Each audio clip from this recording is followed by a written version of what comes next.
자, 우리가 읽었던 좀 전에 본문 말씀에서 가장 핵심은 3절 말씀을 보시게 되면 무엇이 등장합니까? 두 뿔 가진 순양 한 마리가 등장합니다. 그 다음에 5절 말씀을 보면은 내가 깊이 생각할 때 보라, 뭐가 등장하죠? 숫염소 한 마리가 서쪽에서 나오는데 이 숫염소가 뿔이 몇 개입니까? 8절 말씀 보세요. 8절 말씀은 두드러진 뿔 몇 개요? 4개가 있습니다. 그 4개가 있다가 9절 말씀을 보면 그 뿔들 중에 하나에서 또 뭐가 등장합니까? 작은 뿔 하나가, 잘 보세요, 남쪽과 동쪽과 또 기쁨의 땅을 향하여 심히 커지더니, 여기에 이제 적그리스도가 어디서 출현한지에 관한 아주 핵심적인 말씀이 나와 있습니다. 그래서 이것들을 여러분들이 잘 기억하시면서 오늘 저희가 이제 이런 환상에 관한 말씀들을 이제 세 번째 시간으로 가졌기 때문에 아무래도 더욱더 저희가 이해도가 빠르지 않겠나, 그렇게 생각됩니다. 자, 오늘 말씀은 다니엘이 본 숫양과 숫염소에 관한 환상입니다. 제가 전에 나눠드린 유인물 다 갖고 계십니까? 그거 갖고 계시면은 우리가 첫째 시간에는 어떤 환상을 공부했죠? 다니엘 2장에 나와 있는 느부갓네살의 그 큰 형상에 관한 환상을 저희가 다뤘고, 다니엘서 7장 지난주에는 4개의 네 짐승들을 살펴보았습니다. 그 다음 오늘은 이제 그 신상과 그 형상과 네 짐승과 이게 비교되는 그 표를 보시면 다니엘서 8장에 두 뿔을 가진 숫양은 어디와 대칭이 됩니까? 바로 큰 형상의 가슴과 팔에 해당되는 메데페르시아 제국, 그 다음에 갈빗대 셋을 물었던 곰에 해당되는 그것이 바로 뭐라는 겁니까? 오늘 두 뿔을 가진 수장이다. 왜 두 뿔일까요, 여러분? 두 뿔. 여러분 말씀 보세요. 다시 한번 3절 말씀에 보게 되면은 두 뿔을 가진 수장 한 마리가 나왔는데 그 두 뿔 중에 한 뿔이 무엇보다 깁니까? 다른 뿔보다 길고 그 긴 것은 나중에 났더라. 잘 보세요. 하나가 이렇게 나고 하나가 이렇게 났어요. 근데 어떤 게 먼저입니까? 요게 먼저고 나중에 길게 난 게 나중에 난 겁니다. 이게 뭘 뜻하는 거냐면 메데와 페르시아 제국이라는 거는 처음에 메데라고 하는 왕국이 있었습니다. 메데가 이제 바빌론을 장악하고 나중에 페르시아, 그러니까 메데 다리오 왕의 조카였던 고레스 왕 때 메데도 집어삼키고 바빌론도 집어삼키고 해서 통일된 이제 페르시아 왕국을 이제 건설을 하거든요. 그래서 성경에서는 특별히 메데 페르시아라고 이렇게 이제 부르고 있는데 처음에 메데 페르시아, 이게 이제 그 순양의 두 뿔을 상징합니다. 그래서 우리가 첫 번째 환상, 두 번째 환상에서 뭘 봤습니까? 뿔이 나타내는 것이 무엇이었습니까? 한 왕이요? 왕국이었음을 계속 성경이 다니엘서와 요한계시를 통해서 계속해서 나온다는 걸 보시기 바랍니다. 그래서 왜 이상한 짐승이 나오고 뿔이 나오는가, 지금 단계에 와서는 그거 가지고 여러분들이 이상하게 여기시면 안 됩니다. 뿔 그러면 뭐부터 생각해야 됩니까? 한 왕이요, 한 왕국이다. 그렇게 생각하면 됩니다. 자, 그래서 그 두 뿔을 가진 순양이 이제 메데 페르시아라는 거 봤고, 그 다음 4개의 뿔이 난 숫염소는 누굽니까? 그리스, 그 큰 임상의 배와 넓적다리에 해당되는 그리스고 머리가 4개 달린 표범이라는 겁니다. 왜 제가 머리가 4개가 달렸다고 말씀드렸죠? 그 그리스 제국을 대제국을 형성했던 알렉산더 대왕이 그리스 제국을 다 만든 다음에 33살의 젊은 나이로 갑자기 죽습니다. 그래서 이제 그 부하 장군 4명에 의해서 나라가 왕국이 4개로 분열이 됩니다. 그래서 이제 머리가 4개를 갖고 있는 것이 바로 이제 4뿔이 난 숫염소로 여기서 이렇게 이제 표현되고 있는데, 그 다음에 이제 여러분들 보시게 되면은 8절 말씀에 보면은 그 숫염소가 심히 크게 되더니 그가 강성할 때 그 큰 뿔 누굴까요? 맞춰보십시오. 알렉산더 대왕입니다. 그 첫째 왕. 알렉산더 대왕이 꺾이고 그것 대신 두드러진 뿔 넷, 누굽니까?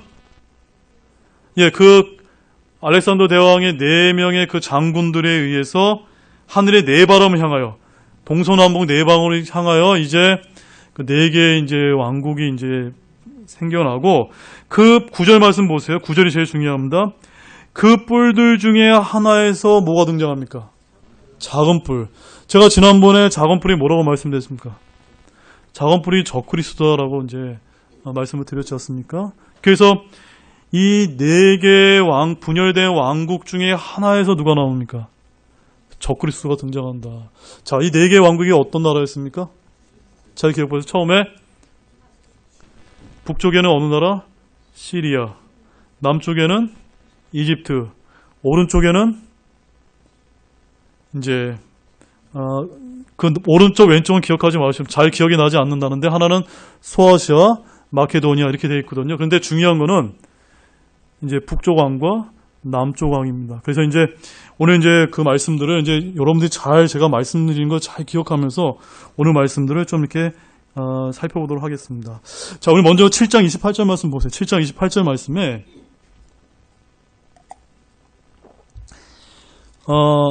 다니엘이 이렇게 얘기합니다.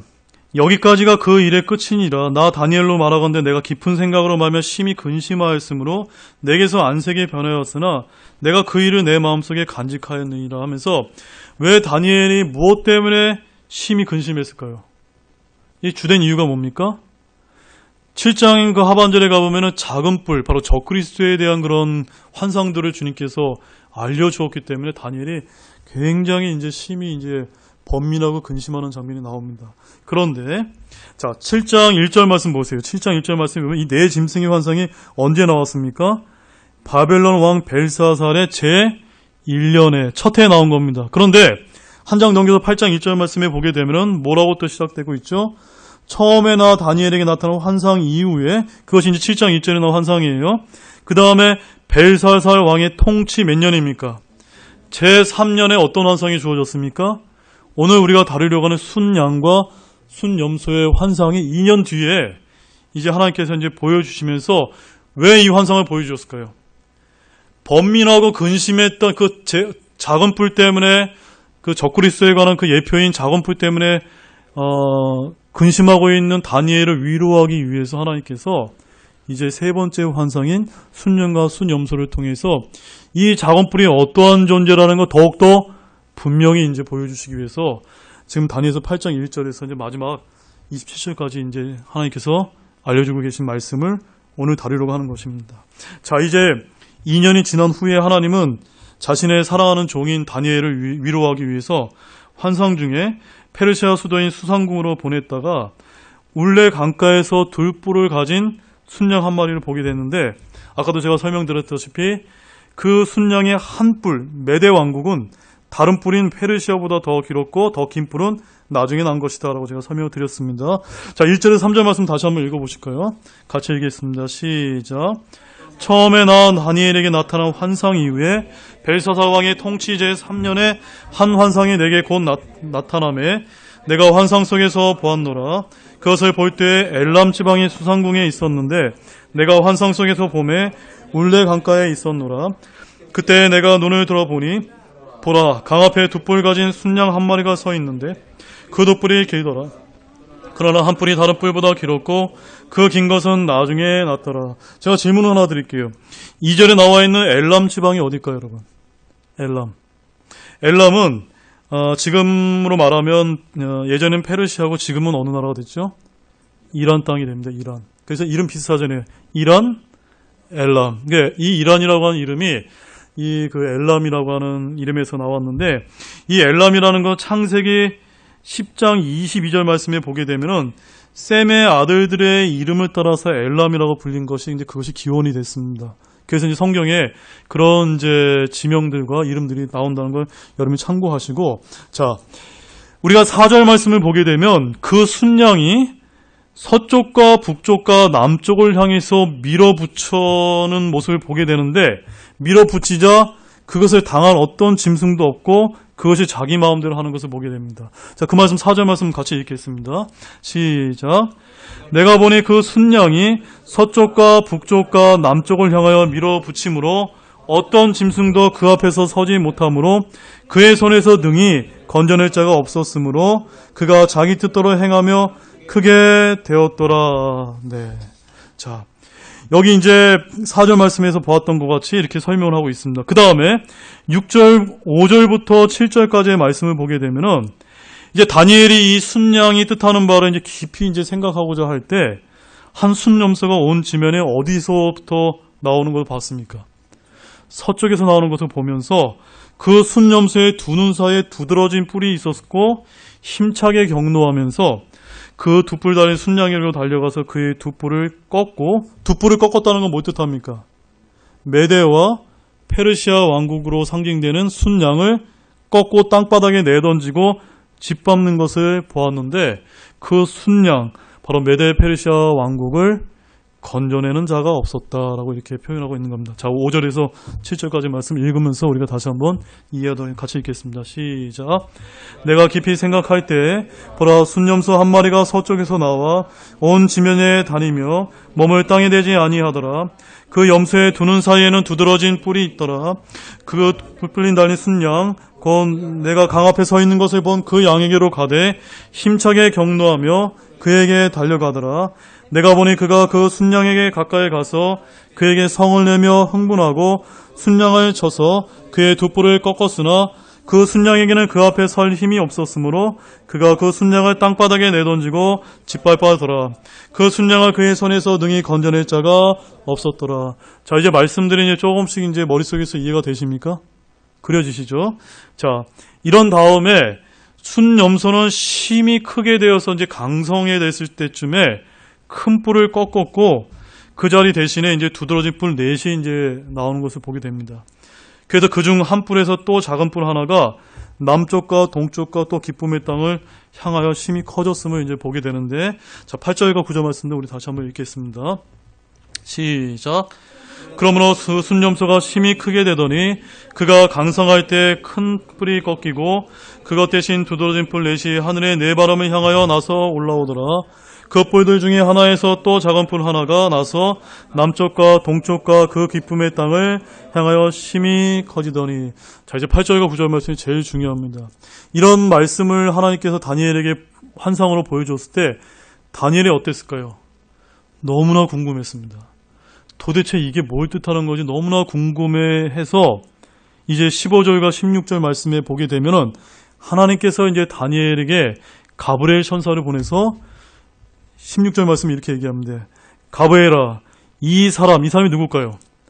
다니엘이 그 환상을 깨닫게 하라라고 이제 도와주는 장면이 이제 나옵니다. 그래서 이 가브리엘은 그 순양이 다리오 왕과 그의 조카 고레스 왕이 다스리던 메데와 페르시아 제국인 것을 이제 가르쳐 주었고, 그 다음에 순염소는 그리스 제국으로 두 눈 사이에 있는 큰 뿔은 그 첫 번째 왕이 알렉산더 대왕, 큰 뿔 다음에 난 네 뿔은 그리스 제국이 나뉘어 네 왕국으로 분열되는 것이라는 거 다니엘에게 아주 친절하게 알려주는 말씀이 20절에서 22절 말씀에 설명이 되고 있습니다. 우리 같이 20절에서 22절 말씀 보겠습니다.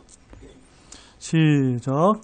내가 본 두 뿔 달린 순양은 메데와 페르시아의 왕들이요 거친 순염소는 그리스의 왕이며 그의 두 눈 사이의 큰 뿔은 첫째 왕이니라.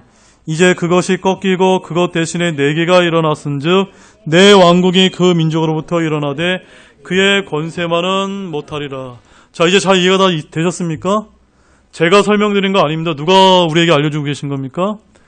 하나님께서 가브리엘 천사를 통해서 친히 다니엘에게 이제 아주 그 뿔들과 순양과 수염소와 그 두 뿔과 네 뿔 이런 것들을 하나님께서 다 누구에게 알려주셨습니까? 다니엘에게 이해될 수 있도록 친절하게 다 알려주신 말씀이 잘 기록이 되어 있습니다. 그래서 이런 아주 이제 상세한 설명으로 인해서 다니엘의 궁금증이 다 이제 풀려졌습니다. 그래서 이제 다니엘은 한 뿔이 다른 뿔보다 긴 순양의 두 뿔은 다니엘서 7장에 나와 있는 네 짐승의 환상 가운데 보았던 독수리의 날개를 가진 사잡, 즉 메데와 페르시아라는 것, 느부갓네살의 꿈에 나타난 큰 형상의 두 팔인 두 개의 왕국을 뜻하는 것이라는 것을 금방 이제 깨닫게 되었습니다. 그 다음에 순염소의 큰 뿔은 표범인 그리스 제국의 알렉산더 대왕을 상징하고 네 뿔은 알렉산더 대왕의 부하인 네 장군에 의해 나눠지는 표범의 네 머리임을 이제 깨닫게 되었습니다. 자, 여기서 우리는 큰 형상과 네 짐승에 관한 환상을 이제 보면서 우리가 유의할 점이 있습니다. 뭐냐면요, 처음에 언급된 다니엘서 2장, 7장, 8장, 앞으로 11장으로 넘어가면서 다니엘의 계시가 점점 어떻게 되어가고 있습니까? 계속해서 분명해지고 계속해서 점진적으로 아주 확실하게 이제 우리에게 보여주고 있다는 사실을 우리가 보실 필요가 있습니다. 그래서 새로운 계시, 바로 7장에서 말한 것보다 8장에서 말한 이 계시와 환상이 그 이전 환상을 더 잘 알 수 있도록 하나님께서 보여주고 있는 말씀이다라는 것을 우리가 이제 볼 필요가 있습니다. 그래서 예를 들면 순양이 우리 오늘 읽었던 8장에서는 어느 방향을 향해서 달려가고 있습니까? 어느 말씀에 있죠? 4절 말씀 보세요. 순양이 어디로 향해서 밀어붙입니까? 서쪽과 북쪽과 남쪽을 향해 달려가는 모습은 다니엘서 7장 5절 말씀에 보면 곰이 갈빗대 3개를 자기 이빨 사이에 물고 있는 그것을 보다 분명하게 설명해주고 있는 말씀입니다. 왜냐하면 제가 지난주에 뭐라고 말씀드렸습니까? 메대와 페르시아 제국이 서쪽으로는 리디아, 북쪽으로는 바빌론, 남쪽으로는 이집트를 차례대로 이제 정복한 그 말씀을 여기서 설명해주고 있기 때문입니다. 이해가시죠? 지난주 말씀보다 오늘 8절 말씀이 더욱더 분명히 방향까지 그대로 알려주고 계신 겁니다. 그 다음에 이 순염소가 그리스 왕이라고 실제로 성경에서 우리에게 알려주지 않는다 할지라도 우리 그 순염소가 누구인지 금방 알아챌 수가 있습니다. 왜냐하면 염소는 마케도니아의 상징이고 그 왕국의 주화에도 염소가 새겨져 있고 마케도니아의 수도인 에게라고 하는 도시도 염소의 도시라고 불렸기 때문에 이 순염소의 황상은 어느 제국 얘기합니까? 그리스 제국이다 라는 걸 우리가 알 수가 있습니다. 또한 순양은 어떨까요? 순양은 메데 페르시아 왕국으로 보는 경우도 동일한데 왜냐하면 이 앞면에는 순양의 머리가 뒷면에는 빗심이 의지한 순양이 있는 페르시아 주화가 오늘날에도 이제 발견되고 있기 때문입니다. 또한 페르시아 왕이 왕관 대신에 보석으로 장식된 순양 머리의 모양의 황금관을 쓰고 그의 군대 앞에서 말을 타고 있는 모습을 우리가 옛 책에서 발견할 수 있기 때문입니다. 성경이 얼마나 정확합니까? 성경이 오래전에 다니엘을 통해서 이렇게 분명하게 이제 예언해주고 있는 말씀입니다. 자, 이런 순염소의 격분한 힘과 폭력은 알렉산더 대왕의 용맹함과 진척인 모습을 잘 묘사하고 있습니다. 서쪽에서 이제 달려온 이 알렉산더는 역사에 의하면 3번의 큰 전투를 거쳐서 대제국인은 세계의 대왕이 되었습니다. 하지만 그는 큰 뿔은 갑자기 꺾여졌는데 이건 상상하지 못할 정도로 이제 웅대한 계획을 가진 알렉산더가 33살의 나이에 일설에 의하면 열병으로 이제 죽은 것으로 이제 알려지고 있습니다. 그 대원대로 큰 뿔의 자리에는 대신 4개의 뿔이 솟아났는데 군대를 지휘하던 4장군을 나타내고 첫 번째 카산더 장군이라고 하는 이 사람은 마케도니아를 차지했고요. 그 다음에 니시마쿠스라고 하는 장군은 트리키아 지역을 손에 넣었고 셀레쿠스라고 하는 장군은 소아시아의 나머지 지방과 시리아와 아시리아를 포함한 동쪽 지방을 차지했고요. 그다음에 프톨레미아 장군이라는 사람은 이집트를 차지해서 이 4왕국은 이집트를 마지막으로 해서 BC 30년 만에 모두 누구에게 정복당했을까요? 로마에게 이제 정복당했다고 이제 역사와 성경이 그렇게 우리에게 알려주고 있습니다. 자, 이제 순염소의 머리에서 이 4뿔이 난 지 얼마 되지 않아서 그 뿔 중에 한 뿔에서 또 작은 뿔 하나가 나는 것을 보았고 천사 가브리엘이 이 작은 뿔에 대해서 자세히 다니엘에게 설명하는 말씀이 이제 등장하고 있습니다. 자, 23절에서 25절 말씀을 보십시오. 이 말씀 굉장히 중요합니다. 같이 읽겠습니다. 시작. 그들의 왕국의 마지막 때에 그 범법자들이 가득할 즈음에 사나운 월구를 하고 숨겨진 그를 뜻을 깨닫는 한 왕이 일어나리라. 그의 권세가 강하리 터이나 자기의 권세로 말미암은 것은 아니니라. 그가 놀랍게 파괴하고 형통하며 꾸준히 행하고 강한 자들과 거룩한 백성을 멸하리라. 그가 또 자기의 정책을 통하여 자기 손에서 속임수가 형통하게 하고 자기 마음속에서 자신을 높이며 평화를 빌미로 많은 사람을 멸할 것이요. 또 그가 일어나서 통치자들의 통치자를 대적하였더나 그가 손으로 말미하지 아니하고 무너지리라. 자, 여기서 이제 앞으로 적그리스도가 어떤 정책을 펼치고 어떻게 등장하는지가 아주 분명하게 묘사되고 있습니다. 잘 보세요. 4개의 뿔인 4개 뿔 가운데 하나 가운데서 누가 나왔습니까? 적그리스도라고 하는 작은 뿔이 나왔는데 그 작은 뿔이 누구라고 여기서 23절에 말하고 있습니까? 사나운 얼굴을 하고 숨겨진 글을 뜻을 깨닫는 누구라고요? 한 왕이다. 네, 다스리는 통치자다라고 이제 이야기하고 있습니다. 그런데 그가 어떻게 합니까? 24절 말씀에 보면은 강한 자들과 거룩한 백성 누구죠? 유대인들입니다. 이스라엘을 멸하게 되는 왕이다라고 이제 말하면서 25절 말씀이 제일 중요합니다. 그가 그냥 하는 게 아닙니다. 어떻게 펼칩니까? 자기 정책을 가지고 나옵니다. 그냥 이렇게 막무가내로 이렇게 통치하는 게 아니라 어떤 분명한 정책을 펼치게 되는데 그 정책을 통해서 무엇이 형통해집니까? 속임수가 형통해지고요. 또 하나 그 속임수를 통해서 자기 자신을 높이면서 그 다음 말씀이 중요합니다. 뭐라고요? 평화를 빌미로 많은 사람들을 멸할 것이다. 그래서 저는 여러분에게 분명히 말씀드립니다. 오늘날 평화가 온다라고 얘기하고 한 그런 말씀들은 여러분 우리가 좀 잘 분별할 수가 있습니다. 이 세상의 진정한 평화는 언제 옵니까? 예수 그리스도 이 땅의 만왕의 왕이요 평화의 왕이신 예수님께서 이 땅을 다스리게 내려오시기 전에는 진짜 이상적인 평화는 오지 않는다는 것입니다. 그래서 이 진짜 평화의 왕이신 예수님께서 오시기 전에 적그리스도가 먼저 와서 평화를 빌미로 어떤 정책을 통해서 사람들을 속이고 심지어 많은 사람들을 어떻게 한다고 합니까? 멸한다고 말씀하고 있습니다. 근데 그냥 멸하는 게 아니에요. 누구를 멸할까요? 통치자들의 통치자가 누굴까요? 예수 그리스도입니다. 예수님 하나님을 대적한다 라고 지금 말씀하고 있습니다. 바로 이 작은 뿔에 대한 설명은 지난주에 말씀드린 네 번째 짐승의 머리에 있을 10뿔 가운데 솟아난 한 작은 뿔 다니엘서 7장 7절과 8절에서 설명과 일치하기 때문에 같은 인물 적그리스도임을 우리가 쉽게 알 수가 있습니다. 그런데 이 설명을 듣고 나자마자 다니엘은 기진에서 며칠간 알았다라고 27절 말씀에서 기록하고 있습니다. 27절 말씀도 한번 읽겠습니다. 시작. 나 다니엘이 기진하여 며칠을 앓다가 그 뒤에 일어나서 왕의 일을 행하였느니라.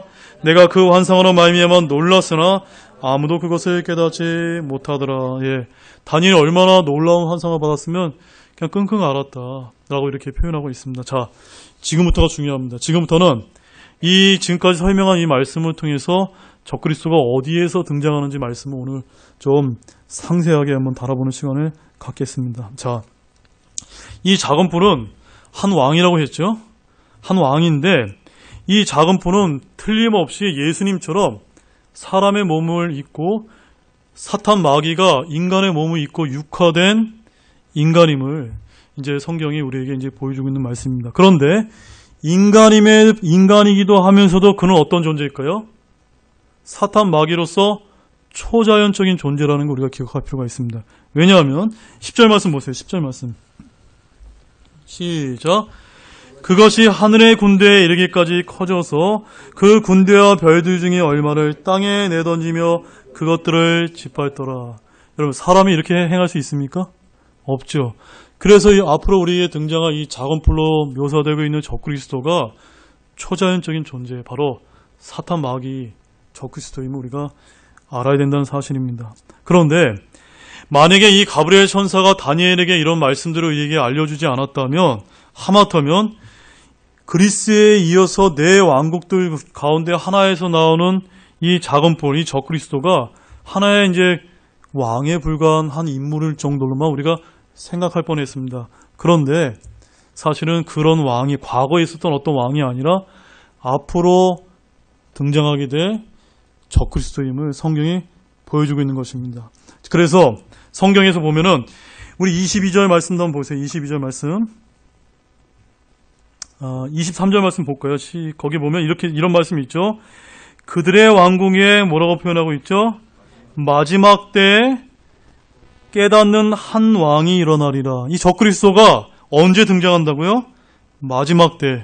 그래서 성경에서 마지막 때라고 이런 표현은 마지막 날들, 마지막 때, 끝과 함께 미래의 어떤 특정한 때를 지칭하고 있기 때문에 많은 역사가들이 얘기한 것처럼 북쪽 왕이었던 시리아의 그 아주 사악한 왕이 있습니다. 그 왕이 안티오코스 에피파네스라고 하는 그런 왕이 이제 있는데 그 사람이 이제 적그리스도라고 이제 이야기하는 사람인데 그 사람은 과거의 인물이고 지금 여기서 말하고 있는 건 뭡니까?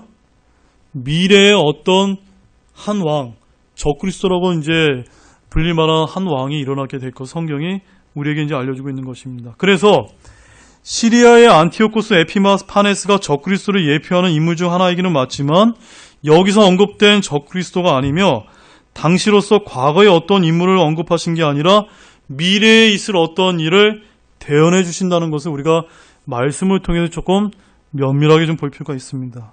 자, 그래서 10절 말씀을 통해서 초자연적인 존재가 아니고서는 그 누구도 하늘의 군대와 별들 중에 일부를 내던져 짓밟을 수 있는 용사가 있을 수 없다는 사실을 꼭 기억하길 바랍니다. 그래서 이제 잘 보세요.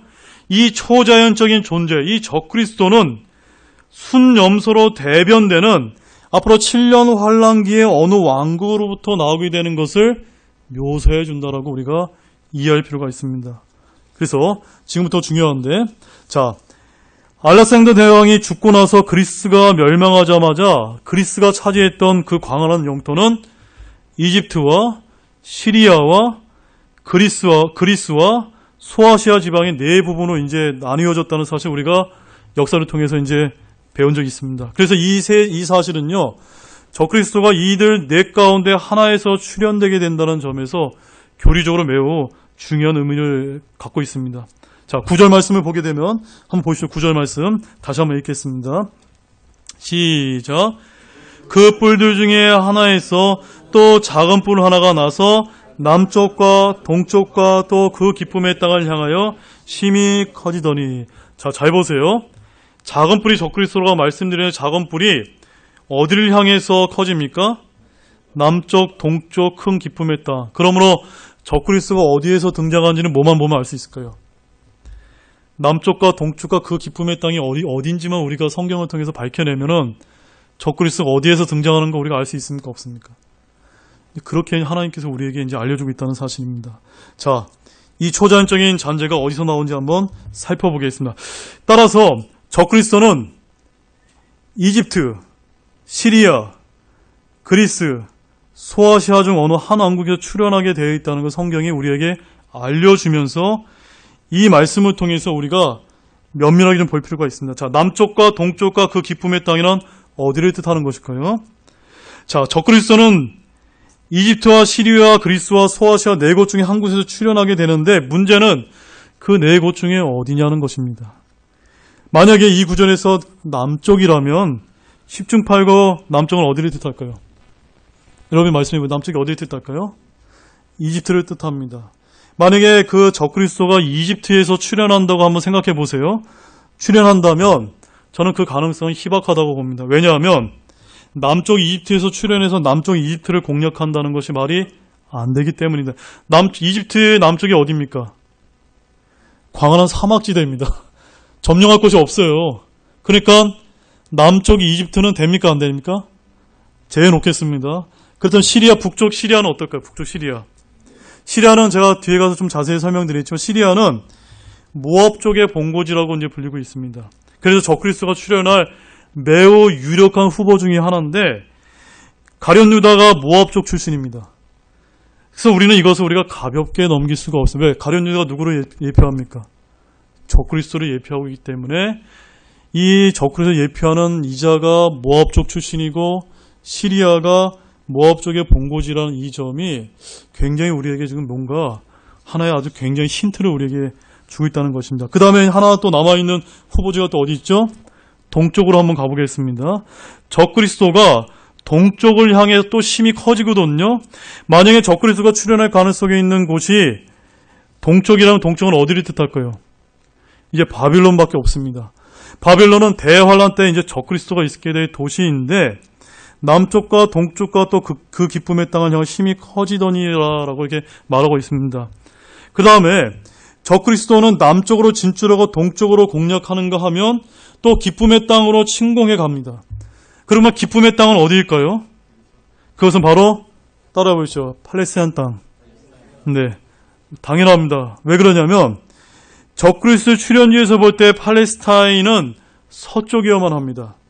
적그리스도는 남쪽으로 진출하여 소나기를 넣고 동쪽으로 침공하여 수중에 넣은 다음에 서쪽 팔레스타인을 공격하여 점령하게 될 것입니다. 지금 그 말씀이 이제 9절 말씀이 그것을 우리에게 알려주고 있는 것입니다. 이렇게 볼 때 적그리스도가 등장할 가능성 있는 지역은 두 가지로 이제 좁혀집니다. 어느 지역일까요?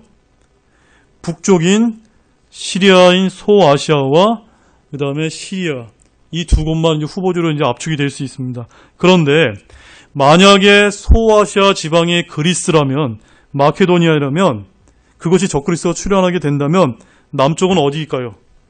이집트가 아니라 리비아가 위치해 있기 때문에 이제 그 소아시아 지방인 마케도니아에도 후보지에서 해당됩니까? 안 됩니까? 제외됩니다. 그렇게 될 때 이제 어디로만 이제 압축됩니까? 이제 적그리스도가 등장할 후보지는 시리아 한 곳으로 이제 좁혀진다는 사실을 우리가 결론을 내린다는 것을 알 수가 있습니다. 따라서 제가 결론을 내리겠습니다. 기쁨의 땅은 팔레스타인 땅으로 남쪽이지 서쪽이 아닙니다. 그렇다면 적그리스도가 출현할 가능성이 가장 높은 곳은 어디라고 말씀드렸죠? 시리아입니다. 근데 지금 시리아가 어떤 일이 벌어지고 있습니까? 지금 전쟁 중에 있어서 지금 굉장히 나라가 엉망이에요. 그 시리아의 난민들이 유럽도 가고 저 미국도 가고 지금 난리가 아니에요. 왜 이런 일이 벌어졌다고 생각하십니까? 그런 거 한번 생각해 보신 적이 있습니까? 지금은 시리아가 형편없는 나라가 되지만 마지막 때가 됐을 때 시리아에서 한 왕국이 이제 형성이 되고 그 시리아의 왕국이 우리가 지난주에 살펴보게 되면 마지막 때가 되면 몇 개의 왕국이 등장합니까? 10개의 왕의 동맹으로 연합된 10개의 왕국이 팔레스타인 주역을 중심으로 해서 세워지게 되고 그 중에 3개의 뿔이 넘어지게 되며 하나의 작은 뿔로 상징하는 그 적그리스도가 등장하게 되는데 그 후보지가 어디일 가능성이 가장 높다는 말씀입니까? 시리아에서 올 수 있다는 사실을 우리가 기억할 필요가 있습니다. 그래서 지금도 이스라엘의 가장 최대 적국이 어딘 줄 아십니까? 시리아입니다. 네. 시리아를 누가 돕고 있습니까? 러시아와 중국이 돕고 있습니다. 두 개의 공산주의 국가가 돕고 있는 겁니다. 그래서 우리가 이런 상관관계를 잘 보지 않으면 이제 얼마나 역사가 정확하게 맞아 떨어져 가고 있는가 우리가 볼 필요가 있고 우리가 이제 국제 뉴스를 보더라도 저 유대인 땅만 볼 것이 아니라 적그리스도의 출현이 될 가능성이 있는 저 시리아도 잘 보셔야만 돼요. 제가 얼마 전에 이제 알았던 작년에 우리 이선복 교수님 아시죠? 이선복 교수님의 그 집에 누가 거하고 있냐면 시리아 출신 난민들이 지금 거기 크라운 칼리지에 이제 가 있다고 합니다. 그래서 그 난민의 자녀들이 우리 이선복 이제 교수님 집에 있다고 하는데 아무튼 굉장히 그렇게 그런 가운데 있는 역사의 중심 가운데 있는 나라가 시리아라는 겁니다. 그래서 결론을 드리면 적그리스도가 출현할 가능성이 가장 높은 곳이 시리아라는 결론이 나오고 만약 그것이 아니라면 소아시아 지방의 어느 한 지역이 될지도 모른다라고 저는 그렇게 여러분에게 말씀을 드리겠습니다. 자, 그런데 11절 말씀 보시죠. 11절 말씀 같이 읽겠습니다. 시작. 참으로 그가 그 군대의 통치자에게 이르기까지 자신을 높였으며 그로 말미암아 날마다 드리는 희생물이 제거되고 그분의 성소가 있는 곳이 허물어졌더라. 자, 그 군대의 통치자는 누구를 말하는 걸까요? 그 군대의 통치자. 이 군대는 어느 군대입니까? 하늘의 군대, 하늘 군대의 통치자 누구죠? 하나님이요 예수님밖에 없습니다. 그래서 바로 이 적그리스도가 초자연적인 존재로서 마지막 때가 됐을 때 하나님께 대적하는 존재로 등장한다고 여기서 말씀하고 있는데 어떻게 대적합니까? 날마다 희생물을 제거하고 그 성소가 허물어지는 일이 벌어집니다. 자, 여러분 히브리서 10장 11절 말씀 보세요. 히브리서 10장 11절 말씀. 히브리서 10장 11절 말씀 같이 읽겠습니다. 시작. 제사장마다 날마다 서서 섬기며 자주 같은 희생물을 드리되 그것들은 결코 죄들을 제거하지 못하거니. 자, 이 히브리서 10장 말씀 뭘 묘사해주고 있습니까? 유대인들이 매일 아침과 저녁에 양 한 마리를 드리는 희생물을 드리는 그 제사 의식을 여기서 설명을 주고 있는데 이것이 지금 드려지고 있습니까? 없습니까? 지금 끊어졌거든요. 예수님이 십자가에 달려 돌아가시고 나서 그 나라가 다 2000년 동안 다 뿔뿔이 흩어졌다가 다시 이스라엘 땅에 모였지만 여전히 이스라엘이 완전히 회복되지 않았기 때문에 그 구약의 율법대로 레위 제사장들이 하나님께 지금 제사를 드리고 있지 못하고 있습니다. 대신 어떻게 하고 있죠? 예루살렘의 성전이 만들어지게 되면은 제사를 드리기 위한 모든 준비가 다 끝났다, 안 끝났다? 다 끝나고 오시기만 하면 드리려고 지금 준비하고 있다는 말씀을 보여주고 있는 것입니다. 지금 제가 본문 다니엘서 8장 11절 말씀에서 날마다 드리는 희생물이 제거되어 됐다는 말은 뭘 뜻하는 겁니까? 적그리스도가 등장하는 그 시기가 되게 되면은 무엇이 먼저 이루어져야 됩니까? 바로 이스라엘의 예루살렘의 성전이 세워지고 희생물을 드리는 그 유대인의 율법에 따라 제사 의식이 다시 회복되어야 된다는 것을 보여주는 것입니다. 이해 가시죠? 그런데 여기서 더 중요한 말씀은 다니엘서 9장 27절 말씀 보세요.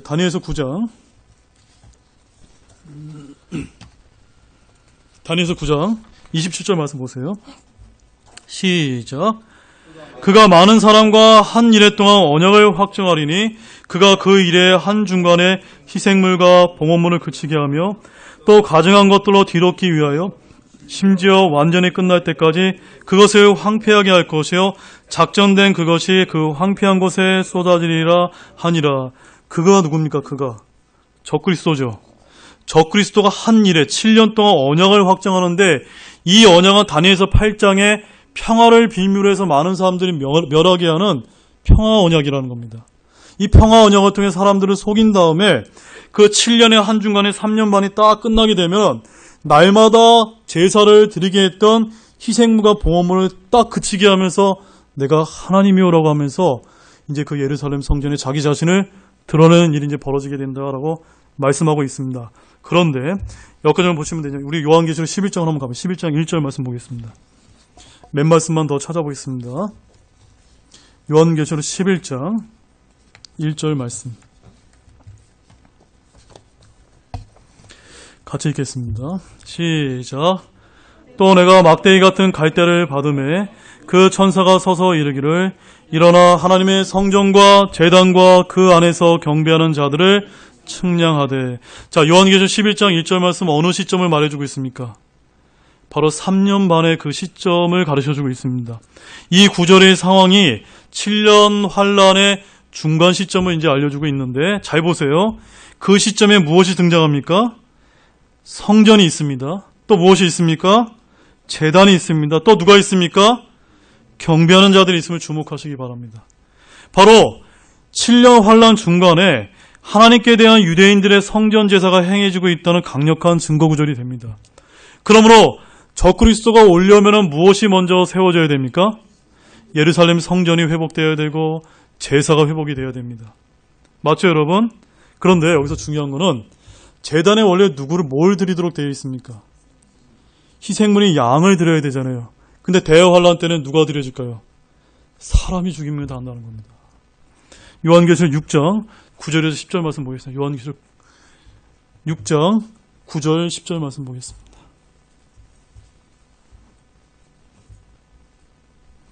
같이 읽겠습니다. 시작.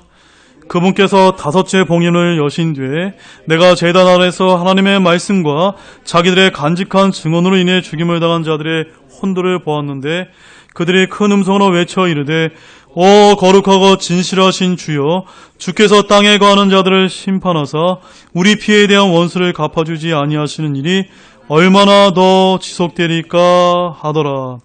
바로 목베임을 당한 죽임을 당한 혼들, 이들이 누굽니까? 바로 7년 환란 기간 중에 적그리스도가 등장하게 되면 예루살렘 성전 제단에 매일처럼 양이 아니라 사람의 목이 참수되는 끔찍한 피해 제사가 벌어지게 될 것을 성경이 우리에게 지금 대언하고 있습니다. 이때 죽임을 당한 사람들은 무엇 때문에 죽임을 당했습니까? 하나님의 말씀과 자기들이 간직한 증언으로 인해 죽임을 당한 혼들이다라고 말씀하고 있습니다. 다시 말해서 이들은 저와 같은 이런 교회 시대에 구원받은 이제 신자들이 아니라 7년 환란을 통과하게 된 환란 성도들을 말합니다. 양의 희생물이 아니라 성도의 희생물로서 예루살렘 성전 제단에서 이제 경배를 받는 어떠한 자가 등장한다라고 말씀하고 있습니다. 다시 한번 우리 데살로니가 후서 2장 3절 4절 말씀 보세요. 데살로니가 후서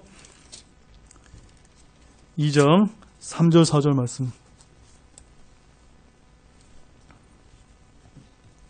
데살로니가 후서 2장 3절 4절 말씀 같이 읽겠습니다. 시작. 아무도 어떤 방법으로도 너희를 속이지 못하게 하라. 먼저 떨어져 나가는 일이 일어나고 저 죄의 사람 곧 멸망의 아들이 드러나지 아니하면 그날이 이르지 아니하리라. 그는 대적하는 자여 또 하나님으로 불리거나 혹은 경배받는 모든 것 위에 자기를 높이는 자로서 하나님처럼 하나님의 성전에 앉아 자기가 하나님인 것을 스스로 보이니라. 참으로 끔찍한 일이 아닙니까? 적그리스도 왕국이 오게 되면은 그가 평안을 빌미로 해서 사람들을 속이고 어느 날 3년 만이 되게 되면은 하나님의 성전 위에 날마다 드리던 양 대신에 그 환난 성도들의 목을 가져다가 하나님, 자기가 하나님이라고 하면서 희생물을 바치는 끔찍한 일이 이제 마지막 때에 벌어지게 될 것이다라고 성경에 가르쳐주고 있습니다. 왜 예수님이 오실 수밖에 없을까요? 이것을 끝내시기 위해서 만왕의 왕이요 평화의 왕이신 예수님께서 오셔야 된다는 것입니다. 바로 여기서 이제 결론을 드리겠습니다. 하나님처럼 보여 자신을 하나님이라 사칭하는 자가 성전에 앉아있게 되는데 이 자가 죄의 사람이요 멸망의 아들이며 하나님을 대적하는 자입니다. 이 자가 바로 오늘 본문 마지막 넷째 왕국의 작은뿔로 묘사되는 적그리스도입니다. 그는 자기의 어떤 정책을 통해 속임수가 형통하게 하며 자신을 높이는데 이것들이 사람들이 보기에 얼마나 보기 좋은지 평화롭게 보인다라고 지금 말하고 있습니다. 결국 평화를 빌미로 그는 많은 사람들을 멸할 것이고 거룩한 백성 유대인들을 멸하게 될 것이다 라고 성경이 그렇게 말해주고 있습니다. 사랑하는 여러분, 이런 성경 말씀을 통해서 우리가 살고 있는 이 시대가 성경의 예언이 이루어지는 그런 시기에 가까웠다는 것을 분명하게 깨닫고 우리가 우리의 믿음을 다시 한번 이제 잘 점검하는 그런 시간이 되기를 원합니다. 기도하고 마치도록 하겠습니다. 기도하시겠습니다. 하나님 아버지 참 감사를 드립니다. 오늘 이 다니엘이 본 순양과 순염소에 관한 환상을 통해서 오늘 저희들에게 귀한 말씀을 또 저희들에게 보여주셔서 참 감사를 드립니다. 참으로 마지막 때 이제 작은뿔로 묘사되는 적그리스도가 등장해서 평화를 빌미로 많은 사람들 멸하게 되고 심지어 신실하게 하나님의 말씀을 지키고자 하는 자들을 양 대신 사람을 희생물로 이제 드리는 그런 끔찍하고 가증한 일이 저 하나님의 성전 가운데 이루어지는 그 날이 오게 될 것이라는 이 대언의 말씀을 통해 참으로 두렵고도 참으로 어떻게 이런 일이 벌어질 수 있는가 저들이 성경을 통해 알게 하시면 참 감사를 드립니다. 우리가 이런 말씀을 그저 머리로만 아는 것이 아니라 앞으로 이 국제 정세를 통해서 하나님께서 어떻게 이 세상을 이끌어가는지 저희들이 분명하게 깨달을 수 있고 또 성경적으로 바른 교리와 지식을 가질 수 있도록 주님께서 도와주시길 원합니다. 감사를 드리며 이 모든 말씀을 예수님의 이름으로 간절히 기도드렸습니다. 아멘. 네, 여러분.